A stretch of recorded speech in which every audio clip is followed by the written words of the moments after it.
contributing editor for Sci-Fi Wire, and I'm so excited to say today we have with us Pablo Schreiber from American Gods. Hello, sir. Hi, how are you? Great. Where was Neil Gaiman on your pop culture radar? Had you read him? Were you familiar with him before this?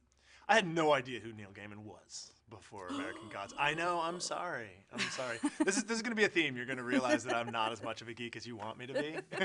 That's okay. But that's all right, right? There's room Absolutely. for, there's room it's for catching everybody up. in It's sci-fi. catch up. All Yeah. good. We all come to our nerdery some way. That's right. So maybe this is the beginning of a new chapter for me, a glorious new chapter.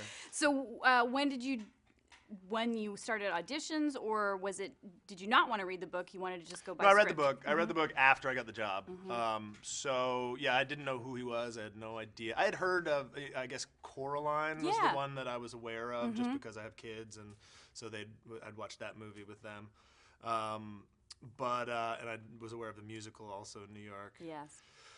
So I was not aware of him other than that, and then I got this script, and it was the pilot episode, and it was just the weirdest thing I'd ever read, and I couldn't imagine how it was going to turn into a TV show that made any sense to anybody at all.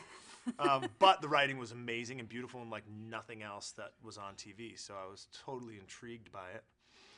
And then I had a meeting with Brian and Michael, the showrunners, and they pitched me that this character of Mad Sweeney would be used through the season as a vehicle. Basically, his journey was going to be Bonnie and Clyde with a zombie and a leprechaun. Sold. And as soon as I heard that, I was like, okay, this sounds cool. Can you send me a couple more scripts? So they sent me all the way through, I think, the first 5 or 6. I read those immediately. I was like, okay, I get it. I see what you're doing. And it just seemed like a really amazing thing for television. So then I went back and was like, okay, well, what is the source material this is based on? And I didn't have time to read it because we were going into production immediately. So I started listening to it on a book on tape.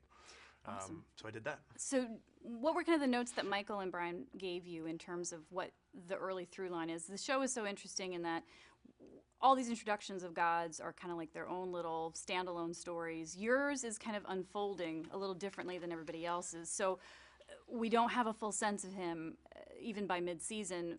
What was the through line for you then that you wanted us to see about him and know about him early on?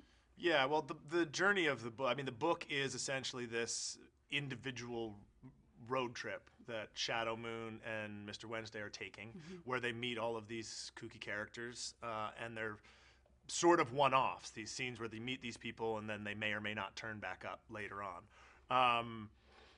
The genius of turning it into a TV show, in my opinion, or the biggest move that they made that kind of opened it up into a new world, was elevating the character of Laura, because she's, sort of appears only behind the scenes and in machination, like in the novel. But so they took her and turned her into a major character and showed all the times that you didn't see her in the novel, and in order to give her sort of a foil, they elevated Mad Sweeney to be kind of her, obviously the coin ends up in her, reanimating her, and he's going to spend most of the season trying to chase her to get the coin back. So instead of having this one road trip where you were meeting all these weird characters, you now have these 2 parallel road trips where she's chasing Shadow to get him back. Mad Sweeney's chasing her to get his coin back. And it's this parallel road trip with Shadow and Mr. Wednesday. And it opens up the book in a way into a bigger thing, a broader canvas. You get to meet more characters, and you get to, whereas before it was only Shadow and Wednesday were your protagonists and the characters you started to care about. Now you get Mad Sweeney and you get Laura, and you actually get to sort of learn about them and go along the trip with them as well. And it's fantastic. Your introduction in the pilot was epic. And I know from reading your Twitter feed that some of the throws that came down in that shot were real. There's a little leftover remnant of it. Tell me about what accidentally happened with Ricky and your forehead. Yeah, well, there's a headbutt in the fight, and it got a little too real, a little too close, and ended up splitting my head open. I've said it before, and I'll say it again. Ricky Whittle has a head of stone, because I came up with blood pouring all over the floor and just gushing all over the place, and I looked at Ricky, and he was like, "What's wrong?"